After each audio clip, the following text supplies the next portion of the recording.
So, my name is Carine Roenen. I am the Executive Director of the Fonkoze Foundation. I've been in Haiti since 1995 now, and I've been working for Fonkoze since 2009.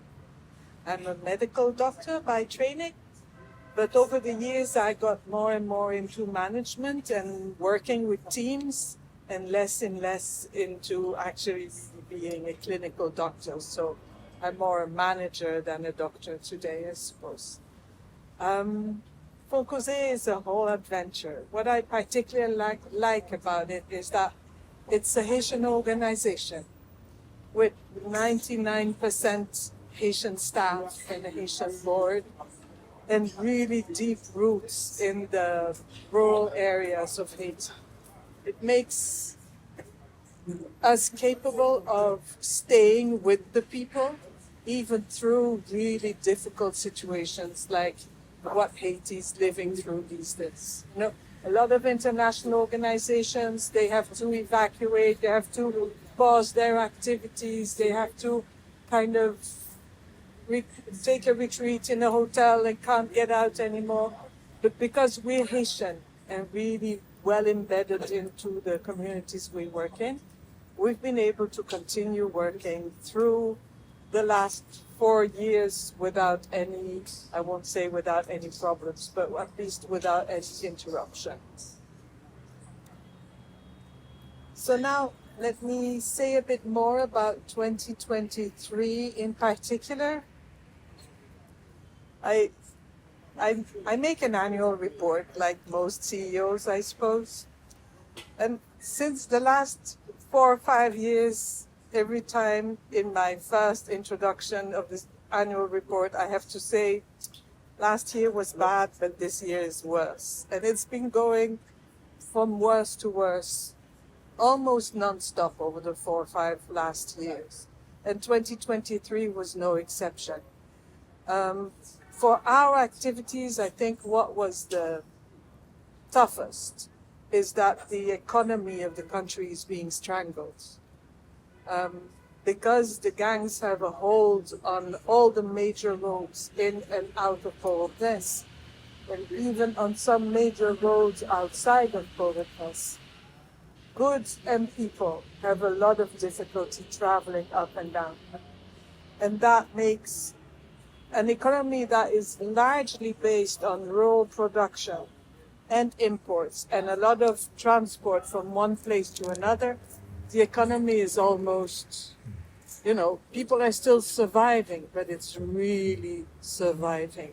It's very, very difficult for businesses to survive in this environment.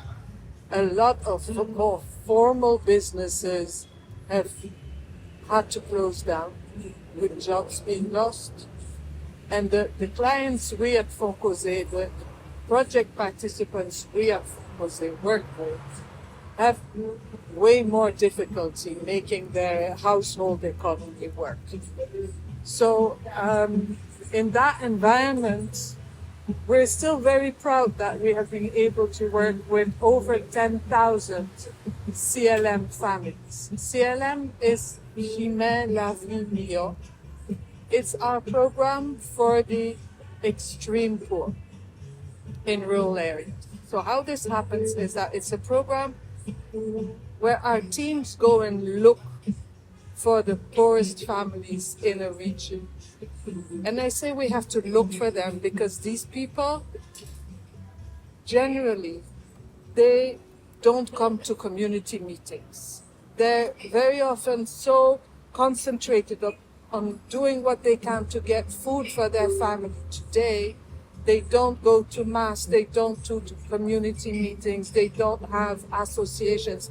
They're very often shunned by their neighbors because they owe money to everybody. So these people, if you don't go and find them and you offer them the opportunity to participate in the program, you won't reach them. And what we do is we work with them very intensively over an 18-month period, offering them a package of services. Because at that level of extreme poverty, it's not just about a problem of assets or a problem of health or a problem of education or housing. It's actually all of those. And if you address one without addressing the others, the person can't move forward.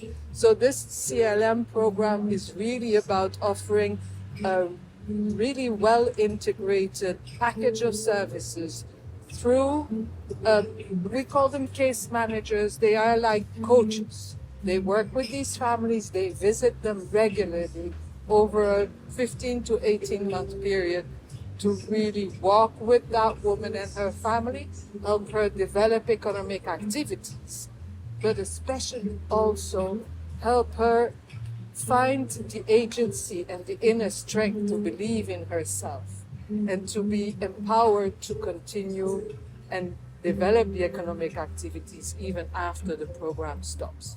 So all these activities in 2023, we worked in 5 departments in the country with a range of donors, including Opportunity International, the Swiss Embassy, and USAID. And we did that program with over 10,000 families. I'm really very proud of my teams that they could continue these activities throughout the year without stopping their accompaniment.